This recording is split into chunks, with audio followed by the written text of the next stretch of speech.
reptilian, that can come from satanic ritual abuse. And I'm not saying that reptilians don't exist. They do exist. But when you see people in human form that are encompassing those very strong features or those very strong characteristics of reptilians, that can be, but they don't phase lock with this reality for very long because they're a higher density. So they can, but it's harder to maintain this form constantly. And so what you'll see is either the embodiment of that energy so strongly in the energy fields of people that are directly in communication with those beings, which is much more rare. People usually go down a hierarchy or a rung. And so people who are aligning with those forces, that doesn't mean that they see them, that they even know that they're working for them. That does not mean that they're so close in on it. But there's reptilians. If people don't know that by now, then they can go fight in the comments. And some brave souls can go set them straight, but I'm just going to share what I share.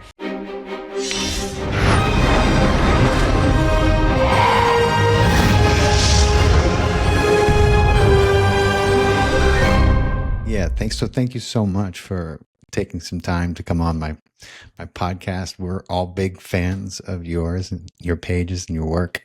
So it's very exciting to speak to you. Thank you. Yeah, I appreciate you beaming in.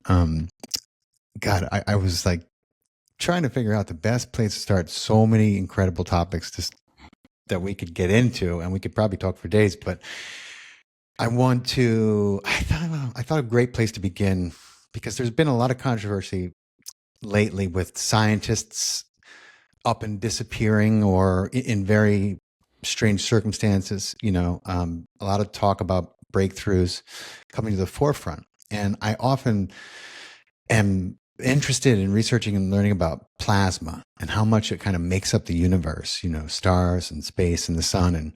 And yet I think it's crazy that we're, in our education system, we're not really taught much about plasma. We hear about it in movies sometimes, but you talk about it as more than just the fourth state of matter. Like, what is it, would you say, and why don't more people know about it? Yeah, and it's crazy because I will admit that I do keep track of mainstream physicists and scientists. Wow. I keep track of where they are, but rarely anymore because I'm learning from them. More so now I just want to see what the temperature read is. And what I have noticed is that there is a level of embarrassment that they have because the new age, whatever you want to call it, the spiritual community has surpassed them. And we've taken the L. We've looked like fools surpassing them. We've had to be hazed or through a gauntlet of all of this gaslighting, horrible names, smear campaigns. And yet now they're saying they sound like New Agers. Have you noticed that? Yeah. Oh, yeah. I sure have. Yeah. They came a very large physicist channel came out the other day with something that said, "Time is an illusion." Never heard that before. And it's like breaking news.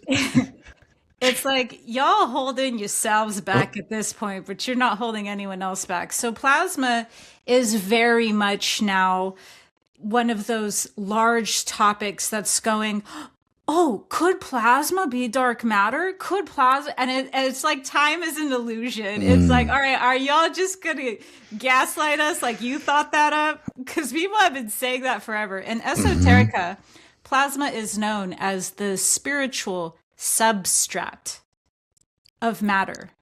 So if matter first had layers of materialization, because alchemy is all about that. Alchemy is about creating through the densities. It will have layers that it materializes first, kind of like I'm receiving a scaffold. You know how a scaffold or a blueprint holds that? So plasma is known as being one of the extensions of the prima materia in alchemy.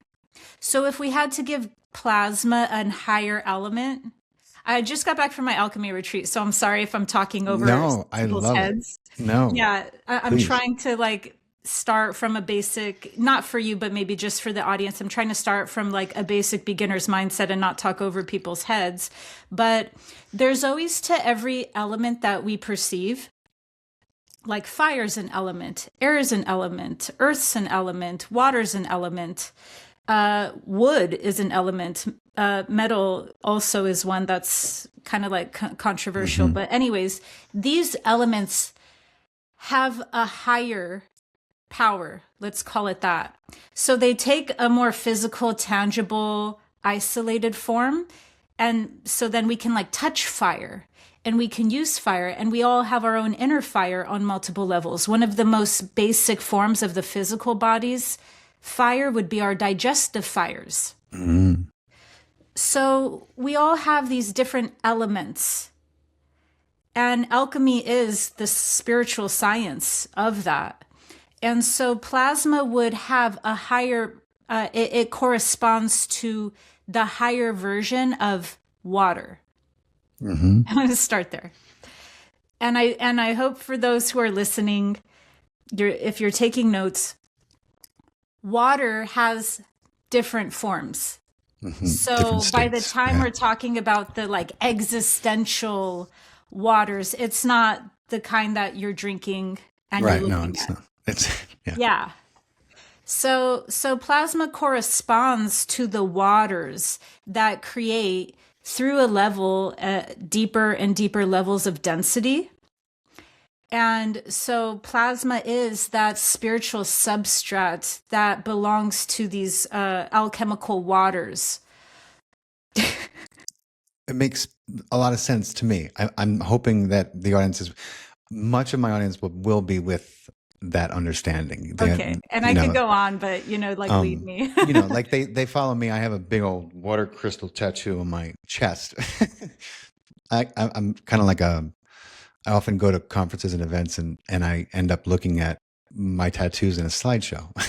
I'm like, this is the work of, I'm like, hey, I have that tattooed on my, no, but I just had a podcast about water, and when you learn that water has a memory, and people are always like, yeah, we're made up mostly of water, but people have a tough time reconciling that, because when they think of water, they think of it in this state, in the state that we hydrate ourselves in or we swim in.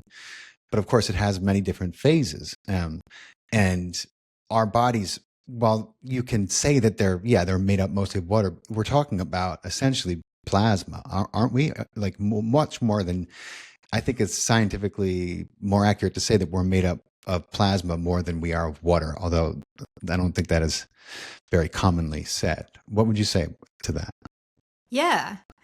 And so much of alchemy is about, I've heard from very impressive advanced souls here that the real alchemy is not even in any books. So I've studied a lot of alchemy from books, but I've had to just receive from my own, gnosis, a lot of the information that is not just going to ever be inside a book. And I did base my video on water about 3 years ago on that.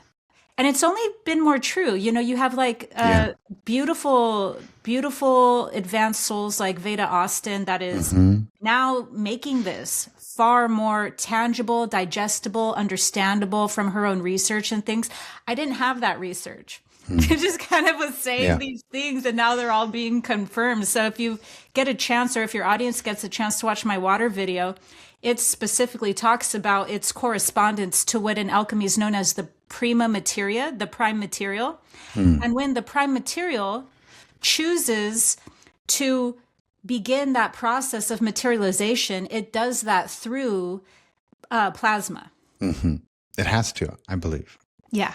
Like if you were to make it cut and dry, there's only one way into the material, through to density, and plasma is the essential fabric of that. I mean, if I'm understanding at least it correctly, that's what I would say as well.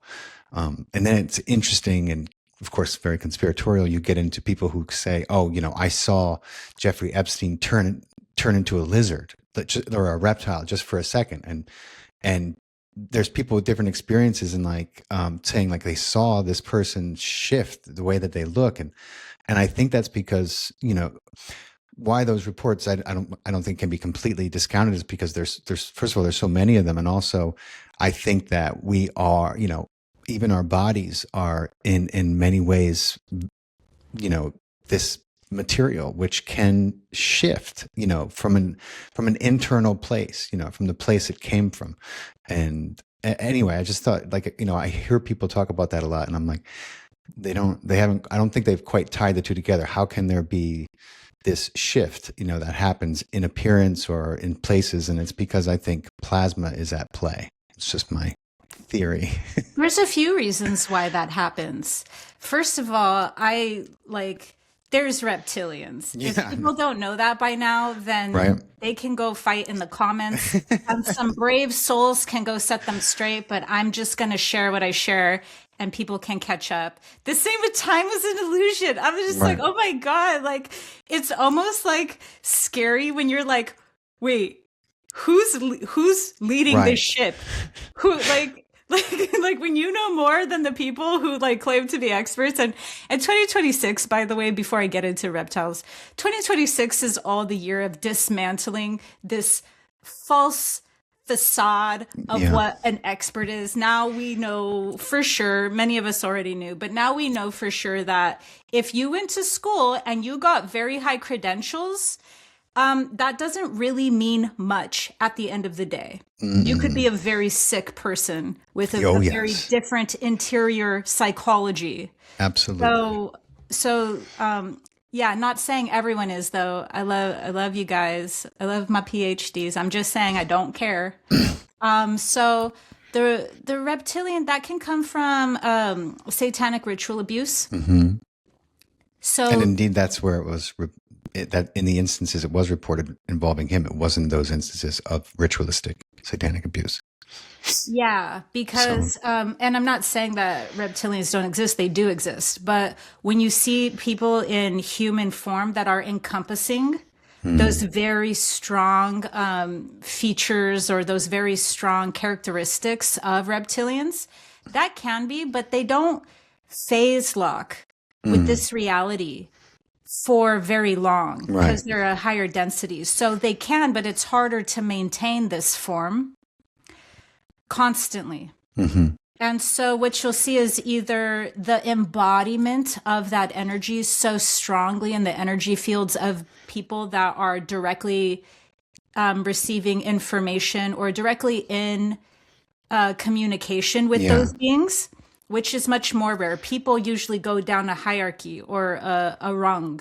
And so people who are aligning with those forces, that doesn't mean that they see them, that they even know that they're working for them. That does not mean that they're so close in on it. And so people like Epstein, who are deeply in on it and could possibly even be one themselves. Right.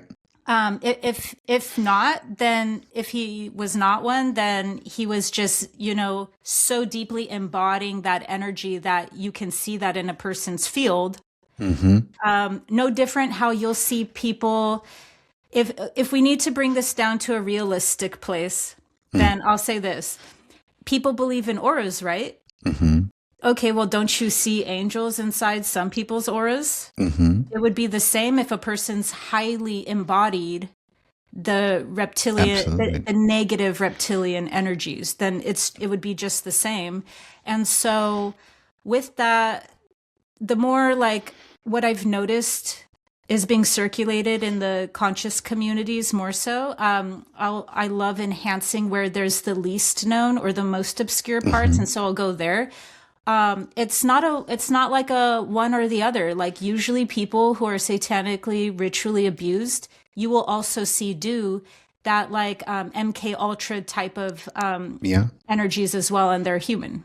Absolutely. And I think for the most part, when you're talking about these people like Epstein, we're not referring to Draco reptilians who may or may not have had bases in Antarctica and been, hiding out there for millennia. We're talking about people who are so, in my opinion, practicing maybe rituals that were given to them by, passed down from these beings, in these rituals, which they believe enough that gives them power, and it does, I think that's more what that's not to say that there isn't, 8-foot reptilians, 3 miles under Antarctica, because there still may be. I'm not exactly sure about that, but I'm pretty sure there was at one point for a very long time. I'm just making the distinction for people listening, because they hear, they're like, oh, he's reptilian. I'm like, well, maybe not physically, but absolutely he's in league with and embodying that. Yeah. Yeah. And then we also have psychopathy. Psychopathy is the representative. It's the ambassadors of those Draco reptilian energies on Earth. And so the same way, once again, how you'll have empathic beings or highly sensitive people that are kind of like aligning with those energies, so much so of wanting to help others, wanting to shift the energetic taste buds of Earth so that we aren't so addicted to, or we aren't so fed off of the traumas. You'll also have that to the very same degree with the psychopathy. Psychopathy, there's actually a lot of very strong agendas to help spread that into the biological, physiological, anatomical parts of us. And it's for that reason. When you say, are you referring to the way that they try to induce trauma? Or are you saying that, are you referring to like, I know trauma is their blunt force tool, trauma and fear, of course. And they certainly can be found guilty of trying to infuse that and use that as a mechanism, a tool. But is that what you were referring to? No, I was referring to other stuff that they do to the public that give the public a free choice. How about this? They give they give the public a free will choice that might not look like it. Yeah. Presented, of course, because free will is real and we all have it. And so the game is manipulation and getting us to choose. And I just mentioned one of their greatest tools in that game that they play, fear and trauma. And those are the non-visible ones. Then there's some, and it ain't Cheerios. Maybe it is Cheerios, actually, but still, you get what I mean. Yeah, no, I get what you mean. I'm glad I asked that. So some of us have started to really experience this, like this notion of shifting timelines, and you talk in great depth about this, and I love hearing you talk about it. About splitting timelines, and I've had experiences, and more people are really kind of opening up to the fact that this has been going on in one way or another, however subtle it may be, for a while. The Mandela Effect has come into the forefront recently, more so, I think, at least even to the scientific forefront a little bit, with some of the cooler PhDs that we are referring to, bringing them up. And cool. But like, what does it mean, like splitting timelines, and how can people kind of get clued into when it's happening? So it happens on different levels. So a person can always be making very bold or drastic decisions in their life that can help their own personal timelines.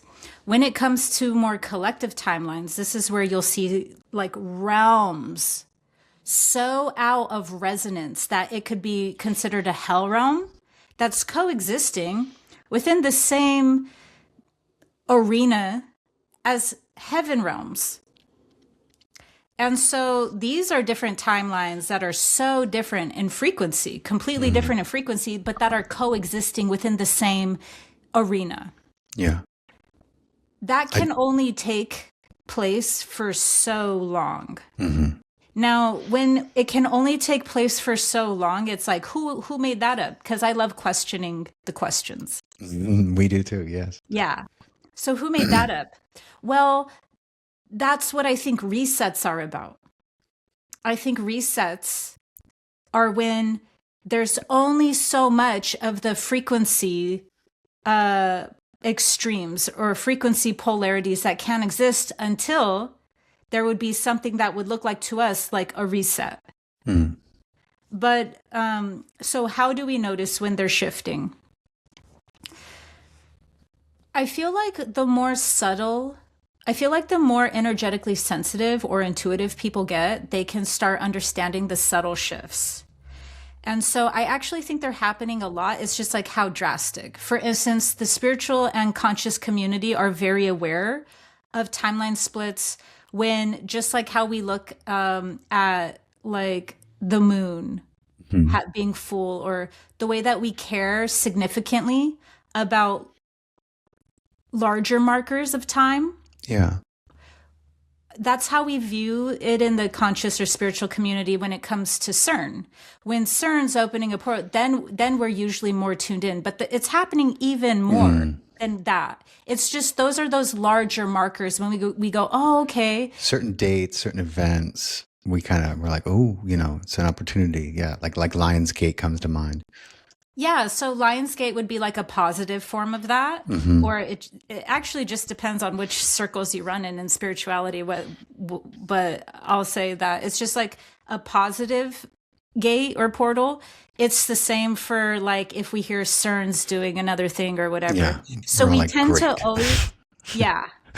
So we tend to always kind of just equate changes with CERN, but actually they're taking place beyond those larger markers or those larger ones that are like broadcasted and announced. And so when it comes to that, it's like, how could you really tell when there's a timeline shift happening? And usually I'll notice a very significant marker inside my reality. I'll give you an example. Did you know that Amazon was having like grocery stores? I know that Bezos bought Whole Foods, and that now you can get groceries delivered, through Amazon in like 5 different ways. Okay, and I'm still waiting for that shift to like go away where he bought Whole Foods. Or who cares? Yeah. Like I'm still waiting for like Whole Foods to like become obsolete and the real Whole Foods. Right, step forward, yeah. Yeah. But okay, so there was I found out this year that Amazon had to shut down their self markets that were like completely AI ran. You go in, there's not one person in there. You have to like get something scanned, and these were already up. And I had heard about this first 3 years ago because there was the big center in California, place somewhere very not like too close to me, but enough for me to become aware of it. And now those 3 years later have completely just withdrawn. And it's like, how? That's like, if there's one representative of like big money where you can make those risks and still have years and years to see if it'll pan out or to see if that will be successful or not. How is it so like, no, this is caving in money-wise? I viewed that as not even making sense business-wise. I viewed that as a clear marker of a positive timeline shift. I see. And like, so one of the instances that often comes to mind for timeline, like kind of odd, but maybe not quite as significant, half the population seems to remember that the Monopoly guy had a monocle, and the other half is like, no, he never had a monocle. And when you ask, people are like, yeah, of course he had a monocle. And people are like, no, he never had a monocle. And then you look and you're like, oh, wait a minute. And then it like that would be something that I think came from some kind of shift in the timeline. Like it's a small thing, but people experience. I saw this crazy interview. It was with Patrick Stewart and his wife, the actor, and it was somebody was like, "This is a perfect example." So they were asking that they were trying to get personal with him, and they asked him if he was circumcised, and he was like, Of course I'm not circumcised." And she was like, and his wife was like, yes, you are, like that's how the conversation went. And so it turned out that, like he was wrong. Apparently that's what came forward. So as far as I know, he's still of sound mind. And like people were like, that's an example of a shift in timelines, like one of them remembering their whole lives, something being one way, and then all of a sudden it's a different way physically, like street signs and like movies that people remember having come out that don't actually exist. Things like that, like, are kind of glitches in the matrix that make people be like, what the heck? Was I dreaming that? You know? I don't know if those are poor examples or not, but No. I did see that interview. It was crazy. I did a whole video for my mystery teachings on the Mandela Effect, and I point that out as being the Mandela Effect as being the surfing through timelines, but also it comes from different, the Mandela Effect itself comes from different places. The Mandela Effect, pretend that reality is a woven. It's a weaving cloth. Yeah. And different things can make the cloth change. One of those is the Mandela Effect. Or no, sorry. Every time the cloth changes, it's called the Mandela Effect, but the cloth changes for different reasons. So we usually think it's because CERN or because a timeline shift, and those are true, but there's many different reasons why. There's many different reasons why the Mandela Effect, what we call it one singular thing, it's actually coming from many different inputs. We think it's just one input and then it creates an output called the Mandela Effect. But there's many different inputs that can create those things. But either way, it's still tomato or tomato. Yeah. What I was doing was more so going with something that wasn't so Mandela Effect-y. Yeah. So I was choosing an example that did not have to do with, because when I say something in an interview, I like it to be different than another interview. There was one time I like harped forever on the cornucopia Mandela Effect thing. And so I was like, all right, you don't need to like bring that up in every interview. But no, I am fully with you. Yeah. Mandela effects are the biggest ways that we could tell there's timeline splits. And then there's ones where, like I said, people, if they look up the markets that I was talking about, it might not be a Mandela effect yet. Maybe it will turn into one day. But at the moment, it's not a Mandela effect. It's simply they closed.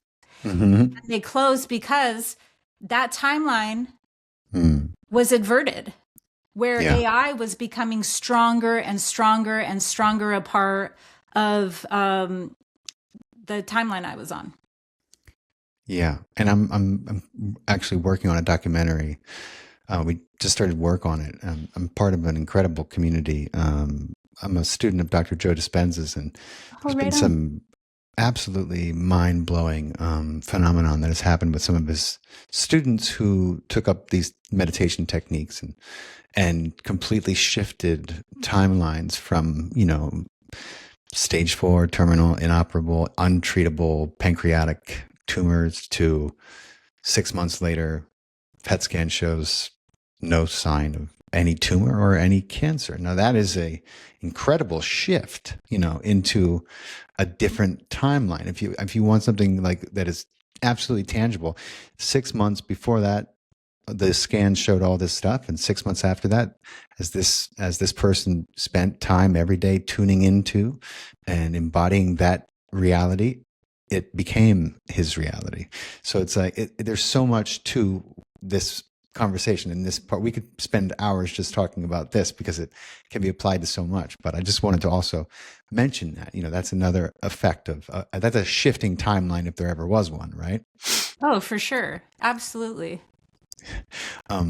So we mentioned earlier trauma and fear.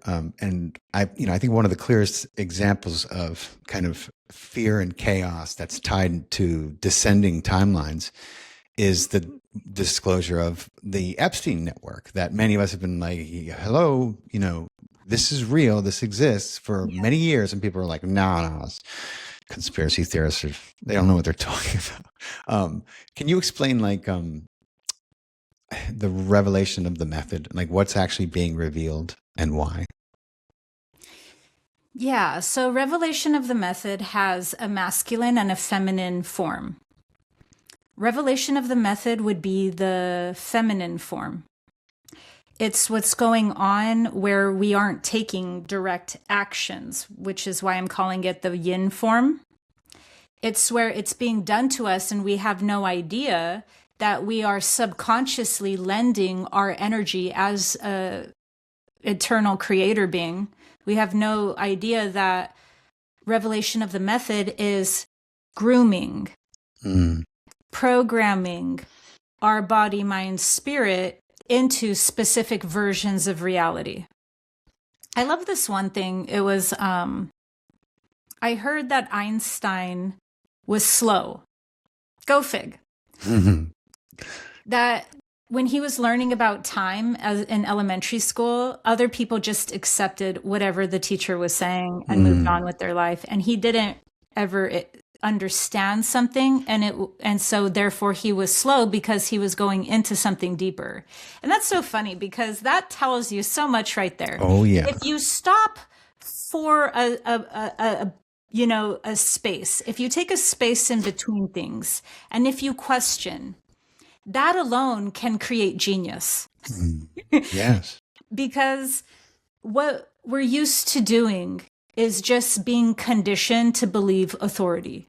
So when things have very strong appearances of authority, then we kind of just don't ever take those spaces in between to go deeper into questioning things.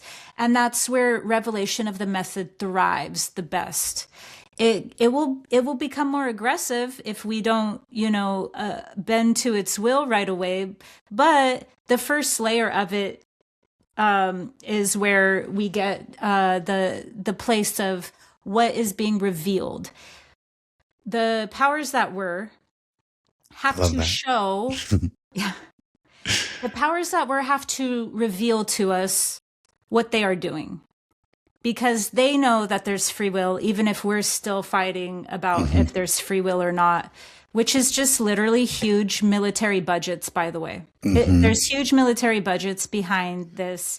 That's why you'll hear everyone in academia say, there's no free will, it's an illusion, it's budgets. Series of random mutations. I also really know that there's predeterminism as well, but that doesn't seem to be the thing that needs advocacy, so I don't really spend much time advocating for it, even though I honor it. Of course there's predeterminism. There's very strong predeterminism at play, but it's married to, like the left and right hemispheres of our reality.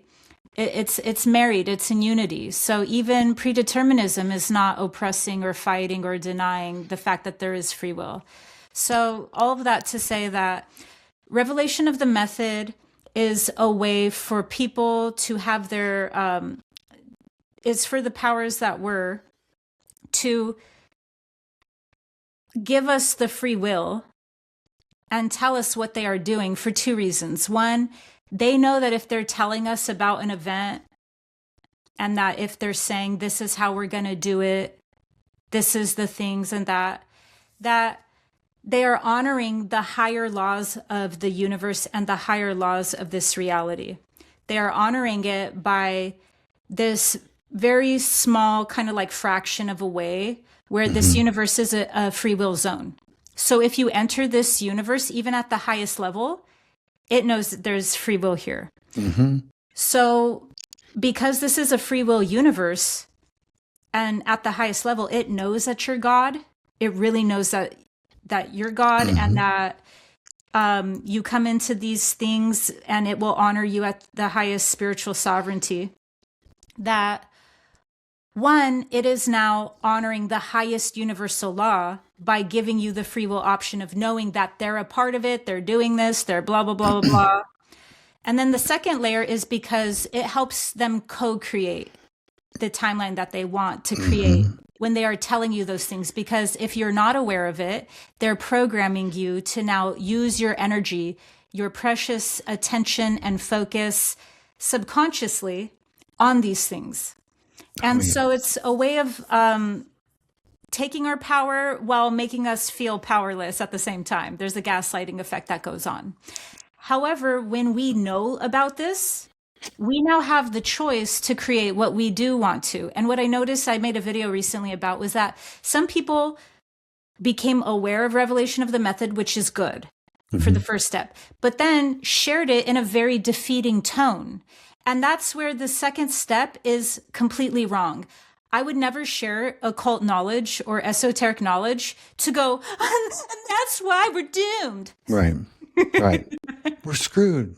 Throwing their hands up in the air and kicking their can down the road it's a victim mentality. It's that same victim mentality that got them in the situation in the first place. I think. Yeah. I know what you mean. And I do want to be, I do want to encourage people to share about revelation of the method. So I'm not trying to just bash that. I do want to highlight, though, the second step, because that's what's going to be the defining factor of it. That's the point of it. So we have to be able to know how to share revelation of the method, but then also know how to go, this is the knowledge there, not to make us sound defeated and, already in an inevitable state, because that's only fueling their power at that point. When we know about revelation of the method and the fact that even the Epstein's files had multiple layers of why it was being revealed. One of them was revelation of the method, but that was not the only level that was taking place there. It's also a part of the fact that if we're going through a true spiritual purification process, the collective needs to have this dark night of the soul. We can't come into higher timelines. No. Yeah, if we're also holding all of this darkness still in denial. Absolutely. And with I always say this, and I run into a little bit of interference and trouble with it, because on one hand, I understand you don't necessarily need to be aware of exactly what happened to heal from any trauma.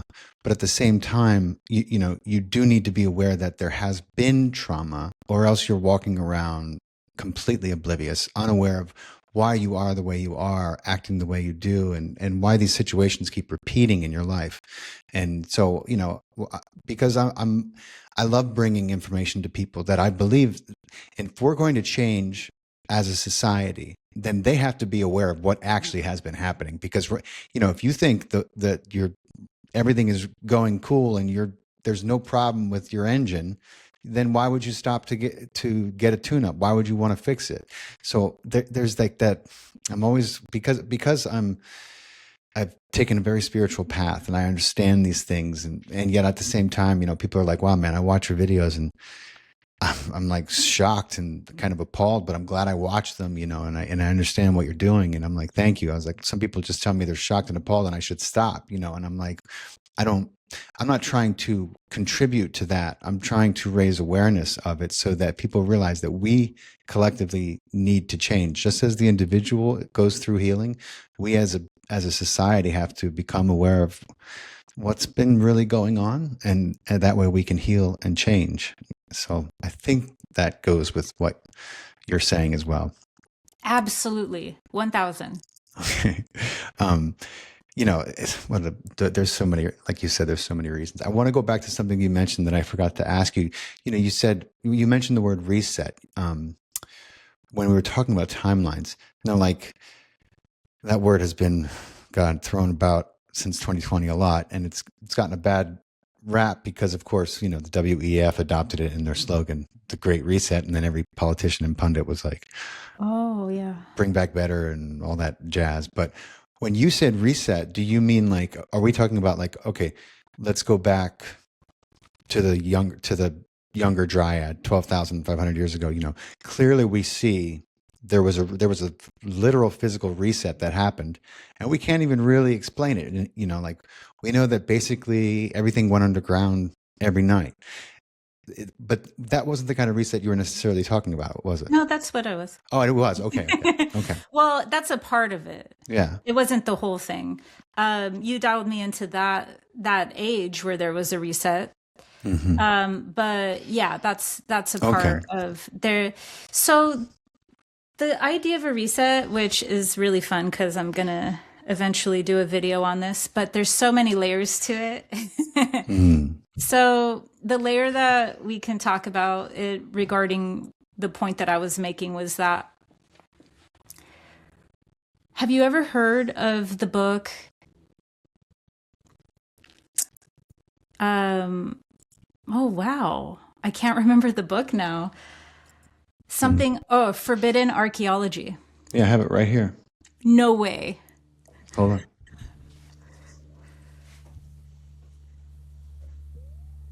Michael Cremo, fantastic book.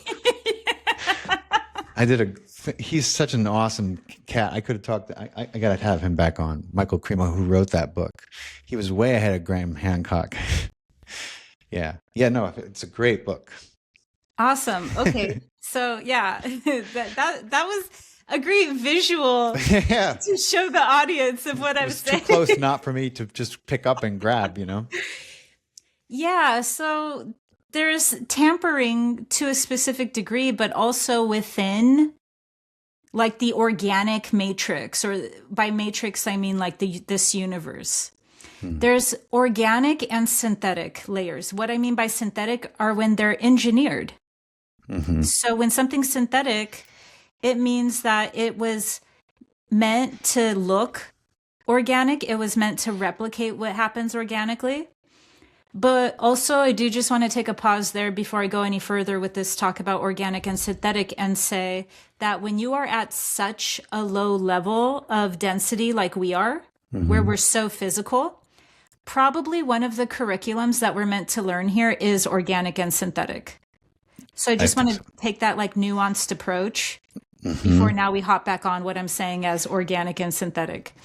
So you'll have like an organic matrix, which just means like this universe and the plasma that is used to create it, with organic laws that we know now are universal patterns that can change the higher your consciousness is. And if your consciousness is specifically high enough, you'll still have free will. Will you abuse the power that comes with that higher consciousness? Will you not abuse it? And from the highest perspective of this universe, those choices are equal. They don't judge the choice. But from our perspective, judgments are very important if they are clear and coming from an aligned space, and then they don't become judgments anymore. They become discernment. So quite the curriculum, a part of our experience is to have discernment. And so I'm saying all of this to set up the thing about forbidden archaeology, is that resets could be synthetic, resets could be engineered, but they'd still have to work. They would never be able to deny the organic laws or universe. And so sometimes resets can know that there's going to always be that level of evolution that comes with the human form, that comes with the human initiation point. And with that, you can have organic kind of like resets, but you could also have synthetic resets. And I don't know anymore how I started talking about that. Well, let me ask you this. So, I mean, first of all, what comes to mind on a maybe of a synthetic, I think, what was the word you used? Matrix, or, well, we were talking about resets, but, a synthetic matrix that we all are living in is this notion of scarcity and this notion of energy shortage. And, like that is a finely manicured synthetic false matrix, but it has, it resembles something that could be real. And so people are taught it and we believe it. And of course, you see it reflected throughout the world.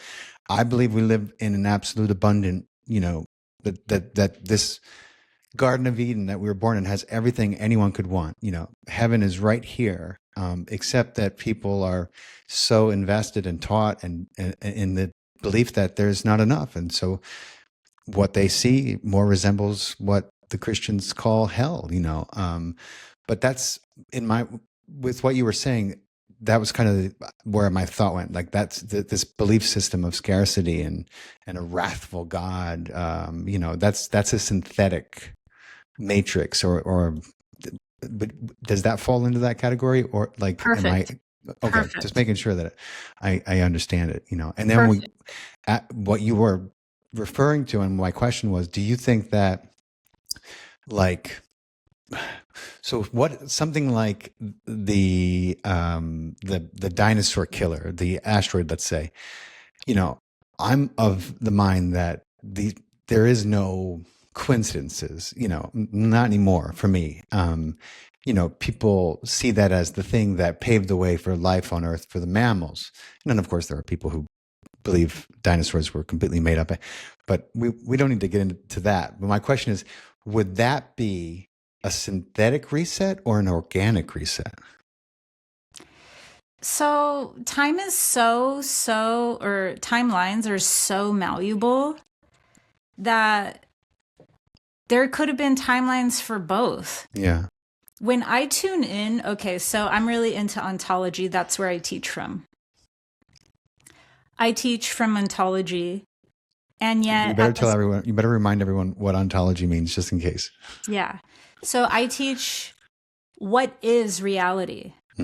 And the experience that we call reality, what makes that? What comprises what is reality and what comprises the experience of it? And then from there, what you'll have is, philosophy, cosmology, origin stories. All of those are first coming from ontology. Ontology is the nature of reality. What is the nature of reality? What is it to be? What is it to experience reality? And then from there, you'll have cosmology. And then you'll have philosophy or just nihilism. Yeah. But so I teach that. And then, yes, I could get into cosmology from there. If we want to get into cosmology, which is how the universe is created. But ontology comes before cosmology. I just want to make that very fine point. And so because I teach ontology, there is multiple threads, let's call them, that if you unravel a thread, if you pull on one, you'll see all of this evidence. For that. And so then I started going on another thread. And since truth is really my anthem, I'm not trying to be right. I just want truth. But even wanting truth is a fickle beast because there's so many evidence for so many things. And so because truth is kind of like my North Star, truth is my compass, it'd be so much easier if it wasn't, because then I could give you an answer that would be so much better. And I wouldn't sound like that paradoxical word salad lady online. But really, it's just because of the multidimensionality that this reality is created under. So some timelines actually have different events that occurred for each one that would look organic or synthetic to us, because there's so many multiple timelines. Which is why I teach it, because I'm very concerned with sovereignty. This is humans being sovereign from forms of slavery, all forms. Let's take that to the most physical degree. That would be human trafficking. And then that would be, any form of trafficking. But then there's layers even to slavery, isn't there? Couldn't we look at the human experience as one way? We're eternal creator beings. That's the highest truth. And yet we could also look at the human experience as being an experiment with consciousness slavery. So there's all these different layers of that. And I want to really make that pronounced. I want to pronounce that the idea of slavery, when it comes to connecting that with why are timelines so important? Because at a very refined level, spiritual sovereignty means that you are liberated from any form of human consciousness slavery. And that's where I saw needs the most kind of support, or was the most obscure. And that's also where the answers for all the other forms of slavery lie, below it. So I really care about making the confusion of these confusing things just a little bit more easier to understand, because that's where our spiritual sovereignty lies. And if we could understand that I didn't create the complexity, well, maybe a part of me did, but I didn't create it. I'm just merely a messenger trying to teach it. So that it's not me being confusing. It's me literally teaching confusing topics, that we can understand how much timelines change. Once we understand how much they change, that's not meant to breed paranoia in somebody or make them feel defeated. It's allowing them the liberation of going, many things could have possibly happened to the dinosaurs Right. in different timelines. And how does that affect me in this present moment? Right. I'm not saying they're not related. I'm just saying that when we look so strongly at the past events to make sense of our future, we're more concerned with origin stories rather than ontology. Mm. Does that make sense? Yeah, it makes sense to me. Yeah. And that's a sticky path to try to maneuver down, because objective reality is, while on one hand people would say, no, it's not fickle, it is what it is, but that's very hard to say. What is it? Because for some people it is one thing, and for other people it is something else, and that depends on what they believe and the evidence that they're propping up for themselves. I mean, we see this every day in every news article. You have certain people believing certain things, and a lot of other people believing something completely different, but they're holding on to their beliefs because it allows them to justify their actions. In fact, that's why they were taught those beliefs, in my opinion, clearly. A lot of examples come to mind, which we don't need to get into.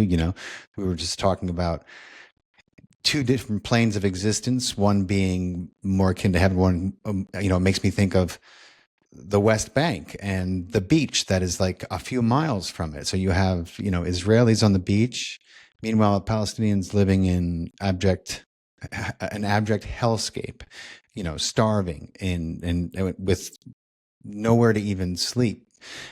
And yet you have Israelis, enjoying this luxurious beachfront, vacation lives. And that's just like so close to each other.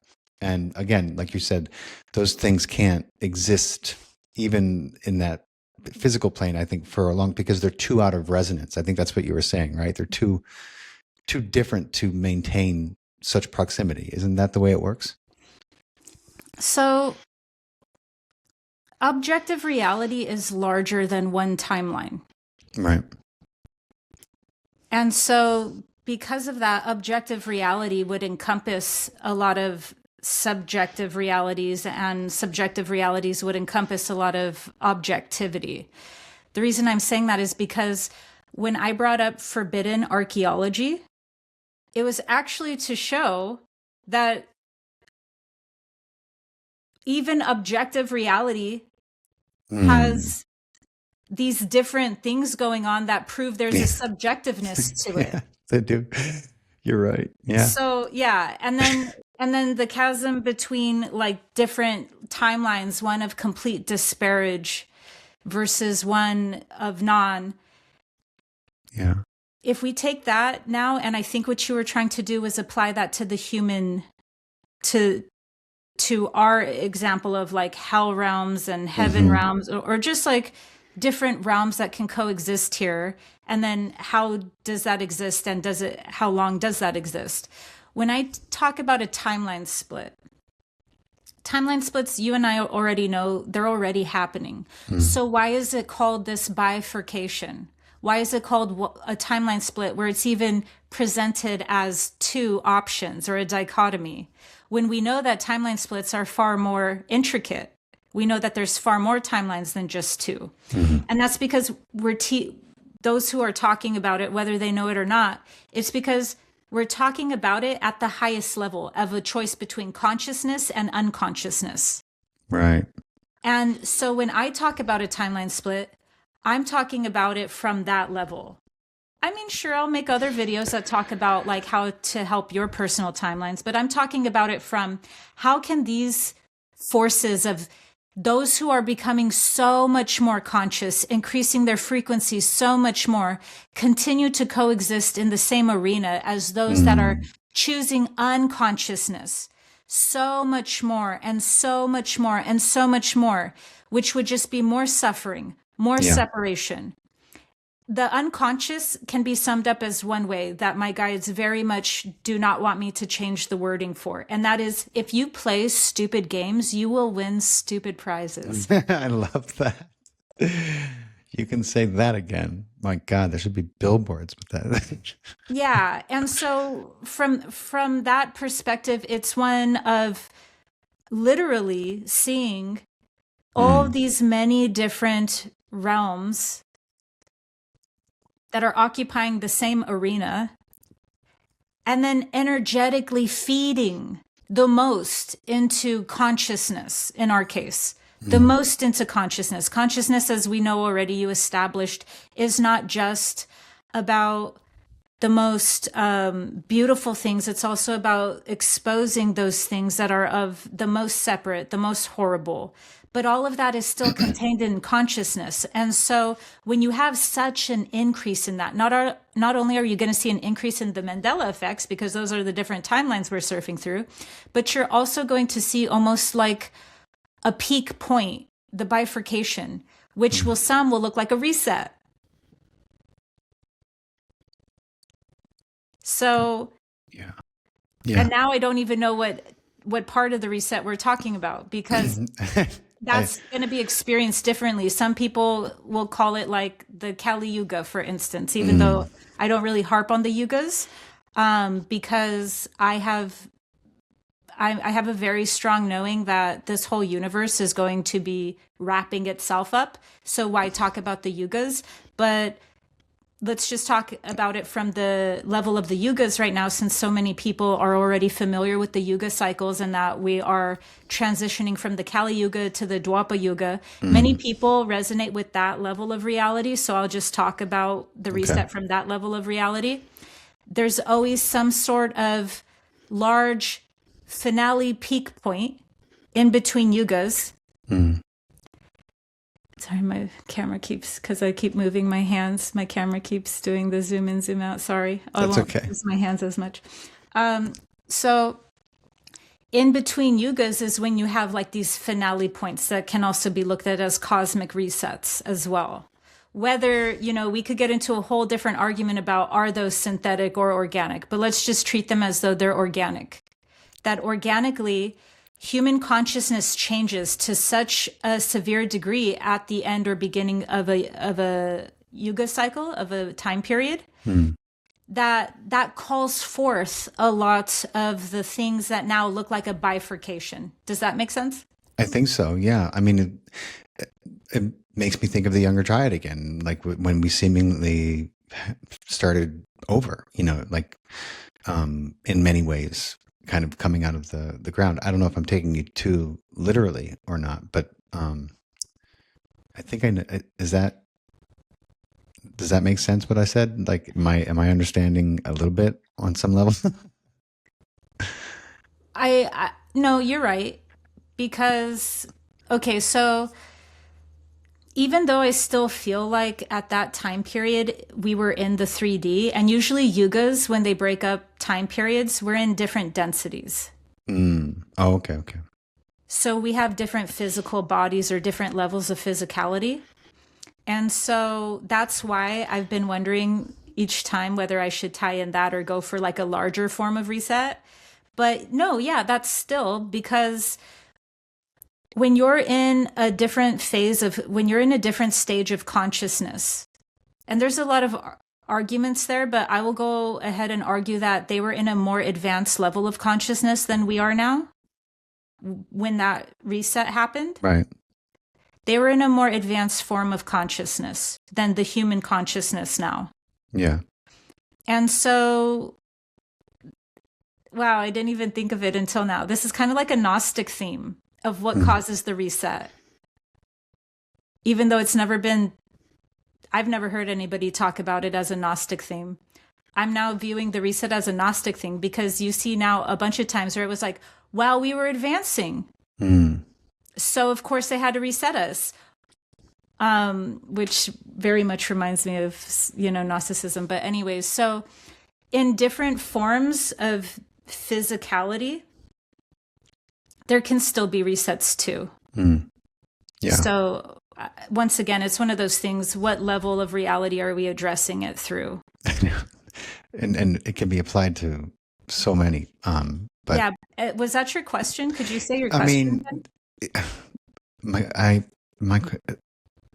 let me see. The question was so long ago. I think. Were you saying would I have considered that time period a reset?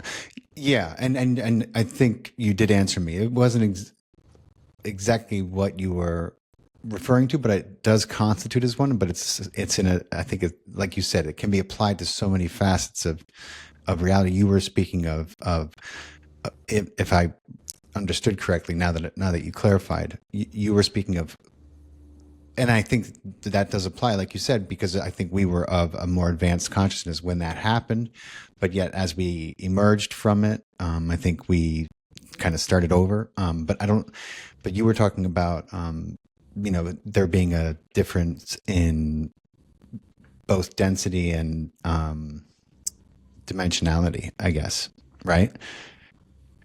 So, yeah, that's why I feel like the term reset needs to be defined. Because sometimes people are talking about like a yuga's cycles as resets. And then sometimes, oh, that's why I started talking about the organic and synthetic. We would have to like define what level. Yeah. We would have to define the coordinates of which type of reset are we specifically talking about. And that's why I haven't done a video on it yet. I'm like, wait, I'd have to like break down also like time if I'm going to also talk about resets, because we'd have to know. Right. But yeah, no, I would consider that time period a reset. And then, I feel like anytime human consciousness has advanced to a certain point, yeah, it's just so convenient that there's a reset. Do you think that so there's a lot of people, obviously, well, myself, I like to believe that we're past the tipping point now where there will be another great reset. Maybe that's naive of me to imagine. I feel like there's a lot of theories and books written about, how these civilizations, these cultures had developed weapons that, have almost as much capacity for annihilation as the ones we have. And that there was, at this time, there was much more intermingling and open intervention happening with different ET races and beings, and of kind of this fight over the fate of humanity and the dominance of this planet. And it got so messy that they were like, you've seen the memes, like just hit the flood button, flood it, start over, reset. This one is too far gone. Let them start from scratch. This time, keep your paws off them for a couple thousand years at least. I don't even know how I got into that, but I guess my question is, like, do you think that that we're going to screw things up so bad that there is another reset, and that, in 10,000 years, somebody else is having a conversation about this civilization that put plastic everywhere in the ground, and what happened to them? And they built these big square rectangle buildings which survive under the ocean. You can see them, like skyscrapers. They'll be marveling at what the hell they were thinking, building something so like non-artistic. I don't know. Like, what do you I guess my question is, like, there are people who believe that we are past that tipping point, that, that we're going to be guided into something that resembles more of the utopian future that this planet has the potential to have. And other people are like on the edge of their seats thinking these assholes may just, start nuking each other, and that could be the end of everything. How do you see it? I don't see there being a World War III. Good. I actually don't even, I should probably make a video on that. You should, it's so not in my awareness, and I can feel it in everyone's awareness. Yeah, and it's so, have you ever needed somebody to learn a lesson so you, in a positive way, like right. A dog? Have you ever needed a dog to learn something the hard way or the good way about like eating its own? Like, right. Right. You make a really bad example, but I saw my friend's dog one time. She was like a large puppy, like eat her own Yeah. poop. They And I go was through. like, what the heck is going on? And then I was told, like, you're supposed to, like, let them eat it so that then they know They not to can eat figure it. out You it's not can't good to fight eat. them. Yeah. Yeah, you cannot do anything. They will, like, you can't tell them stop, nothing. No. There's no reasoning. So you have to let them learn their lesson. Believe me, I had a dog that did that. I was like, she's broken. We got to bring her back. There's something wrong with her. It's so repelling. You have this cute little puppy, and all of a sudden she starts eating her own poop, and you're like, oh God, she can't be mine. Something's wrong with her. And then you're like, no, she just has to learn that it's not Yeah. good. It doesn't need Yeah, it. Yeah. exactly. So, horrible example. I wish I could have thought of a different one. I'm so sorry, but No, I think the I point feel is like made. we need to be in that state. Not Yeah. me, but I feel like that's why I haven't felt called to, but I should make a video on it, about the war, because we're learning something from being in this fine tension point. Mm-hmm. And we're learning something very strongly about spiritual sovereignty. And to tie that back in with that, okay, so the flood, right? We know from many different perspectives, which is why I called it a Gnostic theme, the reset. First, we have, oh my God, these Nephilim were just so evil. Like, let's just flood this place so that we can reseed. And then what you'll see is that, like, what about the Hopi prophecies? Right. I was trying earlier to tie in the Hopi prophecies to forbidden philosophy, but I'm like, I don't know. I just got back from Sedona, so maybe I'll have to, like, meditate on that first. Yeah. That might have been too complex of a point to tie in, but to bring that back now in a different form, the Hopi prophecies also have these forms, which is why I keep stressing the organic or the synthetic, and how if we want to become spiritual sovereign, the theme we have to master is the complexity or the multidimensionality of organic and synthetic. And not because there's not an objective thing, but we have to use that objectiveness, or what I call truth, which we can call objectiveness now. We have to use truth as that guiding force to lead us into the multifaceted nature of this reality, rather than have it be, I'm entering truth or objectiveness for the sake of one clear storyline, because I'm a very weak person that can't handle anything else. My God, there's so many conversations I've just been having recently, just springing to mind, and then you have J.D. Vance, who went from, being like, yeah, we should absolutely explore the UFO cover up. And, when Trump and I get into office, we will definitely, to now he's saying, you're starting to see a shift in people saying, haven't you read your Bible? Don't you know those aren't really aliens? They're angels and demons. And I'm like, this is a new tactic. We're gonna switch to this now.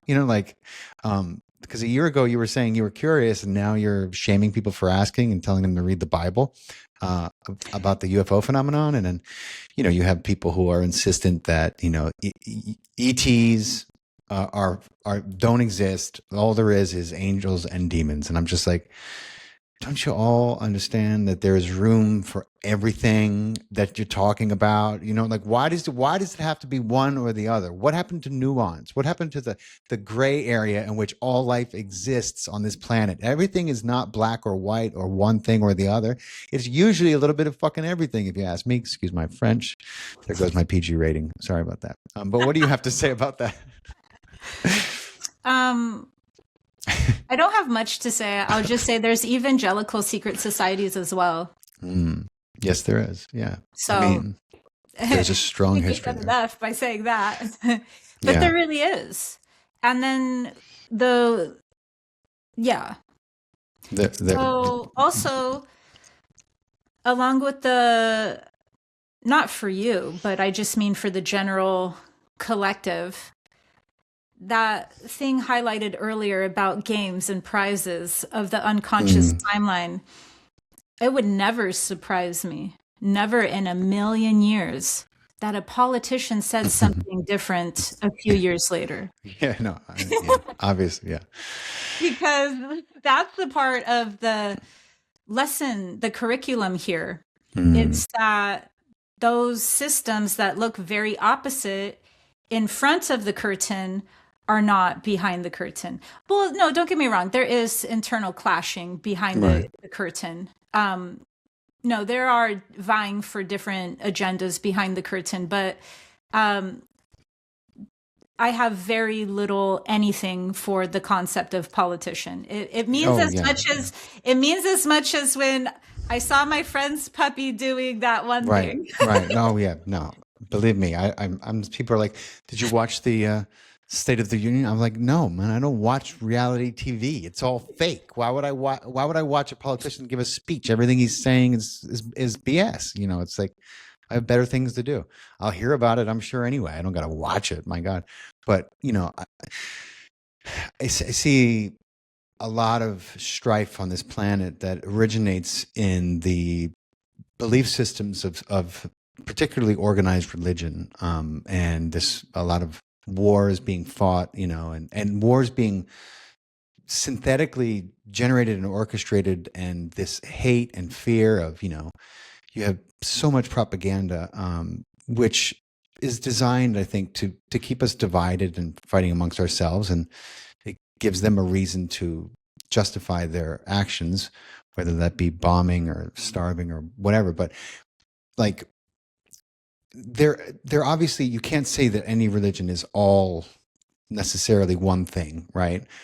Obviously, like I believe in the teachings of Jesus. I don't believe Jesus came to be worshipped. I certainly don't believe he came to be feared. And I certainly don't believe he's going to come back to kick some ass, you know, which I always have to laugh when I get in my comments, like, just wait till Jesus gets here. They're going to get it. I'm like, if Jesus comes back, I mean, what's he's going to start body slamming people? What do you think? Like, what have you been reading? What have you been listening to? Like, I I guess I said a lot there, but my question is, like, there's this religion that I think is a poison pill, but at the same time, you know, sometimes people get chemo and then their cancer goes away. What do you think about all that? That's a very broad question. I'm sorry. We always form Jesus in our own image. Mm, That's one thing. yeah. To answer the other things, there is a religion even behind all of the starving and the war. It's a religion that believes at its very core that redemption can only come through sin.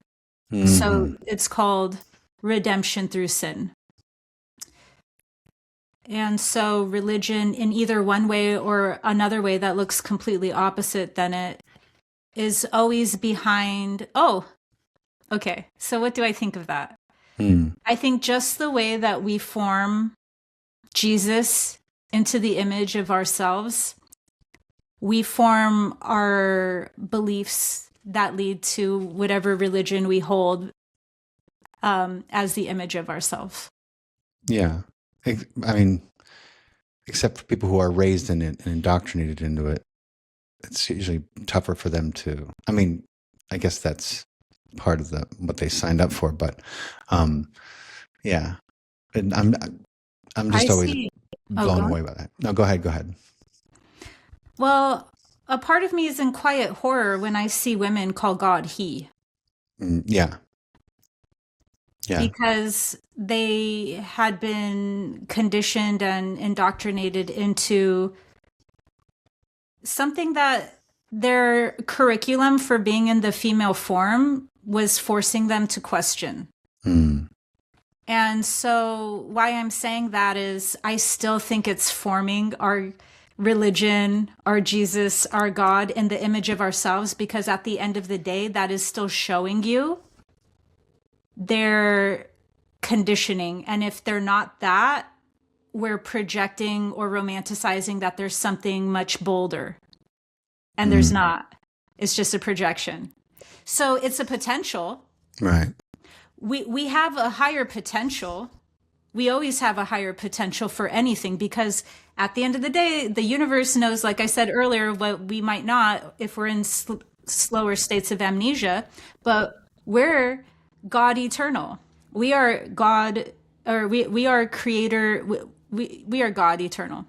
So, but beyond that, just if we're talking about, our theme for today is, which level are we talking about anything on? Yeah. So I have to at put the that on my level thumbnail. yeah, at the level that somebody's presenting themselves as, we have to take it at that level, right? Right. So even if a person had that put onto them, that's still, we're romanticizing a different version of them that does not yet exist if we don't actually take them for that. So they really are still showing us that God is in their image. Does that make sense? Yeah. Yes, it does. Yeah. And I'm also not saying that God should be called she either, No, because I I know you're believe, not. Yeah. yeah, okay. Yeah. No. I mean, it or yeah. Or just make sure that you're balancing out the he and she's because Yeah. it's a You know, like if you genderless say creator. he, then that can be your pronoun for the larger, the way Right. that Lao Tzu would say she sometimes, because it was his pronoun for the larger. Like in a more poetic way, of course it makes sense, but Yeah. I can tell that they're not talking about it from a poetic lens of he Most or of the time, she. no. No, most of the time that's the patriarchal indoctrination just coming out, bleeding out of every pore. But so what do you think happens next for humanity? When you tune into God, I'm just saying this makes my mind reel because there's just so many potentials that we can go down. But what happens next for humanity? What do you think the next 100 years looks like? Oh, 100, we're going there. Well, at 2030, there's a huge, huge, huge shift that I couldn't even tune into even 6 months ago, but now is materializing. So we are going to become a more psychic species. We are becoming more homoluminous. So for the next 100 years, we're going to be becoming more homoluminous, where yes, we will have a physical body, but it will not have the same level of physical distortions in it that are synthetic. I don't even know. Words are hard. I get right? you. I get you. Aren't words hard? I'm with you. So, but with that comes a lot to reconcile, because it's almost like the homoluminous is surfing right by the side of a lot of grief and catastrophe that shows the marks of the unconscious timelines wrapping themselves up or consolidating. So in other words, things will probably get better. I mean, worse before they get better, but we are, I do believe we are ascending, if you will. We are, the earth is working, Gaia is working in conjunction with us, to raise the consciousness of this planet for herself and us, because we have to. I mean, what this stupid game we're playing, when the stupid prizes we're winning is absolutely stupid. It can't be sustained, biologically, ecologically, economically, you name it, any kind of words that end with OGY, maybe, you know what I'm saying. Yeah. Well, things are going to get better and better and better and better. And what was already worse is just going to continued. Yeah. To wrap itself up. Yeah. Yeah. And hopefully, make itself, become something that I don't want to say forgotten, because, we want to remember the lessons we've learned, and I hope the society that evolves from this one, remembers everything that has gone on, so that we don't make the same mistakes. So, we can create a different vision that does not have these pitfalls of this slavery matrix imbued in all of it. And then, my God, you'll see such a flourishing society where art and people are just able to pursue what they love, and the food is just, of course, it's already abundant. It's just under lock and key. And it's just wild that we live on this planet, all this technology, and there's like a billion people without running water or electricity, and a couple 100 million starving to death. And it's just mind blowing to me when I think about it. But I also, like you, I believe I'm optimistic. I'm not pessimistic. Like many people are like, this is the end, man. This is the end. Just read the Bible. I'm like, I don't read the Bible because it says this is the end. Okay. Stop telling me to read the Bible. If you want to tune into that, that's all you. There are many people working overtime to try to make the Bible into actual history, and that's cool for them, but I'm not one of those people, and I'm not interested in those timelines in any way. Like, why would I? Anyway. Well, the more psychic we become, yeah, we can see intention. People become transparent, which is why I keep using the word transparent now instead of authenticity, which is fine either way. But the more psychic we become as a species, the more transparent people's intentions, motives, everything become. Mm-hmm. So, and that's not to make people scared. It's just to show, like, that's why the heart center is so important. Would you see an angel and then be like, wow, it's an angel? And then they're like, oh my God, right. You think negative thoughts. Literally, the more transparent we become or psychic, that's through the heart center's development. Yeah. Well, it can also not be, because evolution is a spectrum, but the timelines and the evolutionary trajectory that I advocate for is ones of a heart-centered development of our psychic capacities. So with that, you'll see other people's motives and intentions. We won't be in the same state where we're like, right. Well, we won't be in the emotional wounding even and the trauma bonding of leaders that are clearly toxic, because we have become so conscious ourselves. We'll notice motives, we'll notice intentions, all of that. So it'll be a learning it won't be like, I hope this next whatever is okay because it's out of my control. It will be more like those who are choosing to evolve, and that collective moves forward. And whatever that collective is, it could be everyone. Why not? But that collective that evolves is the collective that will be in resonance with health, and therefore there will naturally be less of that unhealth. Right. Right. Even in the way that we're addicted to the trauma bond at a collective level and a personal level, we simply won't need those lessons anymore because we're not addicted to replaying that. Yeah. And like what you said, I think is happening as we speak. Yeah, absolutely. People are like tuning into these leaders who, and they're like, does he believe what he's saying? Does he know that we all know he's just lying? Like, I mean, most people, not everyone. There are people who believe, everything that guy says is true. And I'm like, I don't even know if he could believe it. And if he does, is he losing his mind, or what? Like, who does he have around him that's telling him these things when they're patently not true?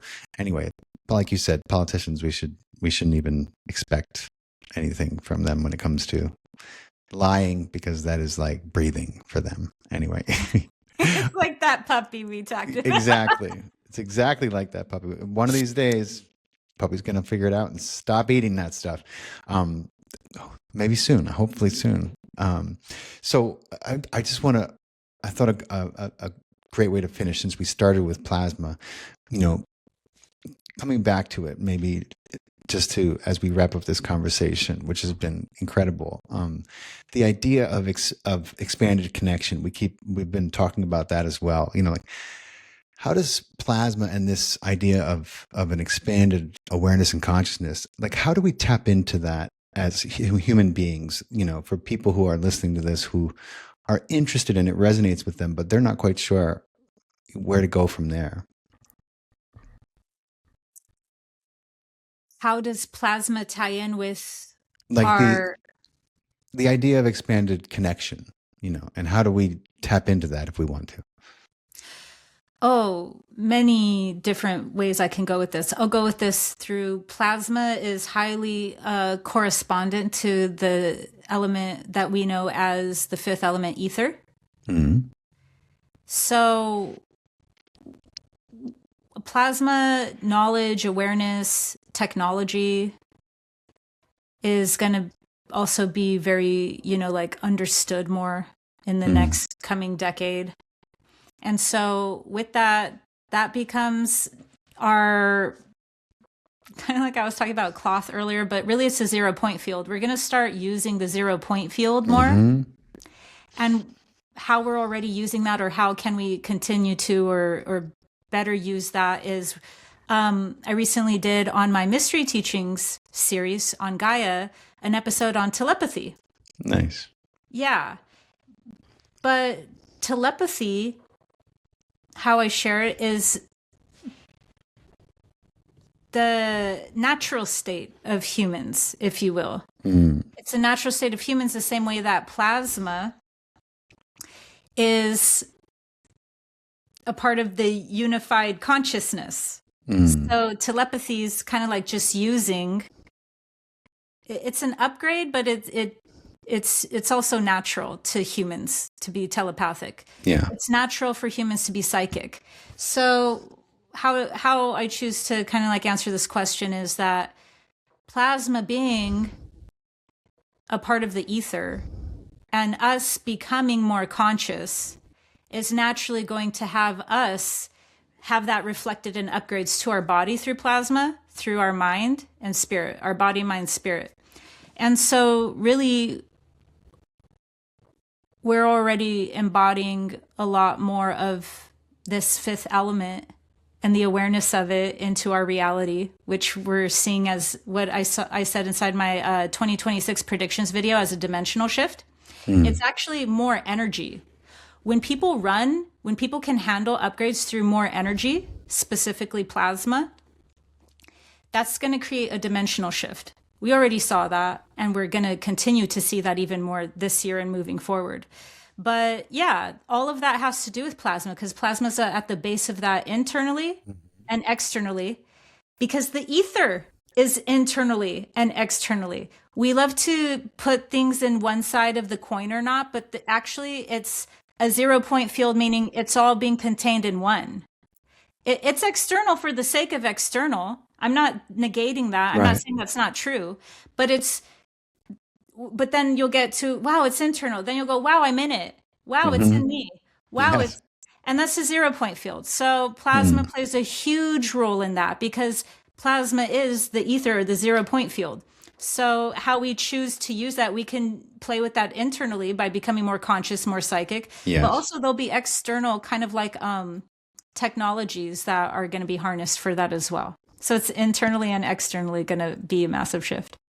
Awesome. And it's exciting, because the potentials are infinite as to what we can create and do with this human technology that we are so fortunate to be running around in these bodies, and also, what we can create.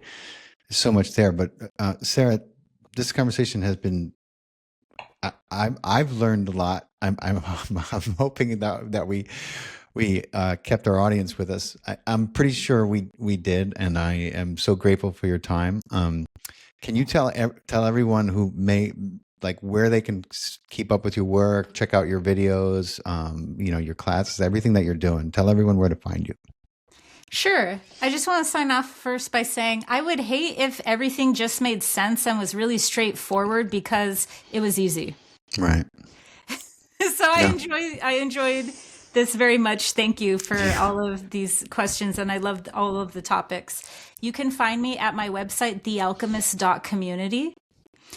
There you can find my social medias. You'll find my YouTube channel, The Alchemist. You'll find my series on Gaia, Mystery Teachings, and then my other socials. And if you like, my in-person offerings are my 4-day alchemy retreats, where I go deep. I go very deep into everything about spiritual alchemy.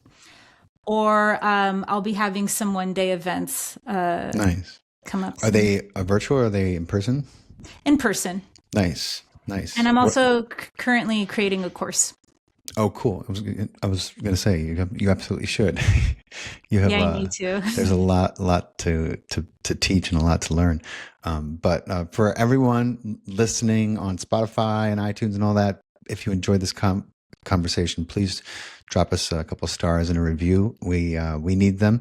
This has been one of the most algorithmically friendly conversations I've had in quite a while. So thank you for that, Sarah. That's good. And if you're watching on YouTube or Rumble, make sure you guys subscribe. And if you want to check out the Patreon community that we have that we're building, you guys can find links to that in the video description. Sarah, thank you so much for this mind-blowing conversation. It was such a joy. We'll be in touch when it's going to come out. We'll cut some clips for our social medias and all that. We'll send you all the good stuff. Awesome. Thank you so much. You're awesome. Appreciate you. Appreciate you. Take care.